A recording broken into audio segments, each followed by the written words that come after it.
حضرت علی رضی اللہ تعالیٰ عنہ کی مال کی تقسیم کرنا میرے دوستوں، سال میں 3 مرتبہ عطیات تقسیم کیا کرتے تھے۔ Thanks for watching. Don't forget to like, comment, share and subscribe to Maulana Habibullah Rouhani Official. حضرت علی رضی اللہ تعالیٰ عنہ کی مال کی تقسیم کرنا میرے دوستوں،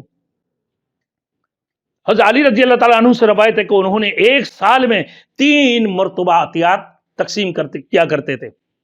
ایک سال میں 3 مرتبہ عطیات تقسیم کیا کرتے تھے۔ پھر آپ کے پاس اسپین میں سے کچھ مال آ چکا ہے، کچھ عطیہ آ چکے، عطیہ آنے کے بعد حضرت علی رضی اللہ تعالیٰ عنہ نے اپنے لوگوں کو اعلان کر دیا، لوگوں تم لوگوں کو بتا دو کہ صبح ہی صبح تم لوگ اپنے عطیہ لینے کے لیے آ جاؤ، میں تمہارے خازن نہیں ہوں، میں تمہارے مال کی چوکیداری نہیں کر سکتا ہوں، یہ مال تمہاری ہے، اس کی تم حقدار ہو، لہٰذا اپنے مال کے لیے صبح ہی صبح آ کر یہاں پر جمع ہو جانا۔ یہ علی رضی اللہ تعالیٰ عنہ فرمایا کہ میں تمہارے خازن نہیں ہوں۔ پھر فرمایا علی رضی اللہ تعالیٰ عنہ جو اس میں رسی تھا، اس رسیوں کو بھی تقسیم کر دی ہے، بعض نے اس کو قبول کیا اور بعض نے اس کو واپس کر دی ہے۔ رسی کس کام کی ہے؟